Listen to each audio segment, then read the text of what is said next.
Presidente, mi scusi, faccio una richiesta, diciamo, sull'ordine dei lavori perché ho visto anche che c'è il vicepresidente Riccardi che ci ascolta in aula. Io le chiederei una cortesia e la chiedo anche al vicepresidente, vista la gravità di alcune informazioni che sono emerse in questi giorni sulla stampa nazionale che hanno riguardato il sistema sanitario regionale e non ultima una trasmissione di un paio di sere fa, andata in onda sul canale La 7, che riguardava il discorso delle mascherine nei nostri ospedali. Siccome c'è stata già anche la volontà del vicepresidente di voler fare le verifiche per poter rassicurare anche tutti gli operatori sanitari della nostra regione, io chiedo, ovviamente qualora sia possibile, e non poteva essere oggetto di interrogazioni perché è avvenuto dopo il termine del deposito, se no l'avremmo ovviamente fatto, se ci può dare una delucidazione anche su quanto ovviamente abbiamo ascoltato in diciamo, diretta televisiva. Ovviamente lo può fare quando magari dovrà rispondere alle altre interrogazioni o lo riterrà opportuno. Mi scusi per questa irrituale richiesta.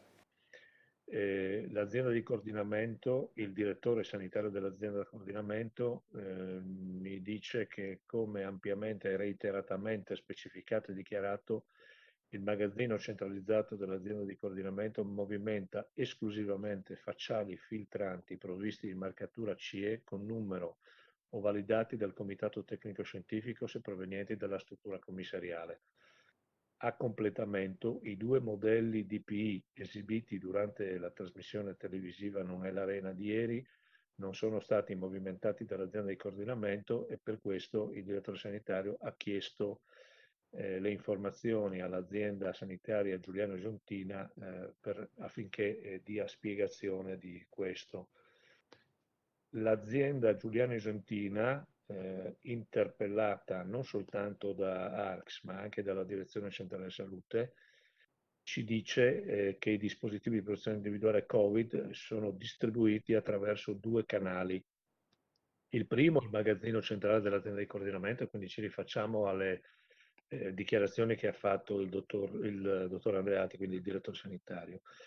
Mentre il secondo è un magazzino dell'azienda, le cui scorte saranno portate a zero entro il 31 dicembre 2021 e tutti i dispositivi distribuiti sono certificati o validati dall'INAIL anche in regime di deroga per tutto il periodo dello stato d'emergenza. Questa è la risposta che ci dà il responsabile del servizio prevenzione e protezione dell'azienda.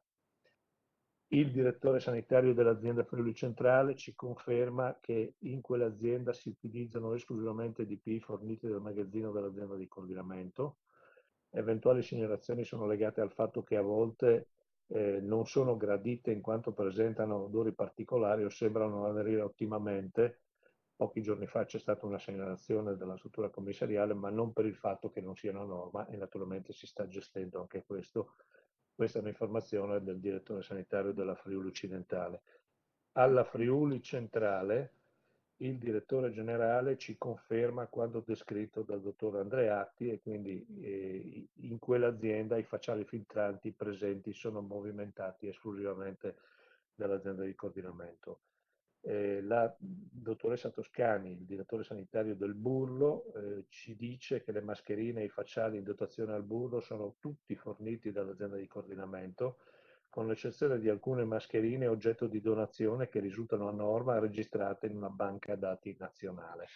Infine, il centro di coordinamento, il centro di riferimento oncologico di Aviano ci conferma che il direttore sanitario, per la precisione, ci conferma che i dispositivi di protezione individuale in uso al CRO provengono dal flusso della distribuzione dei materiali da parte del magazzino centralizzato dell'azienda regionale di coordinamento della salute e altro materiale non perviene da gare extra. Si comunica inoltre che da qualche mese non vengono più segnalati problemi relativi all'aderenza dei facciali filtranti.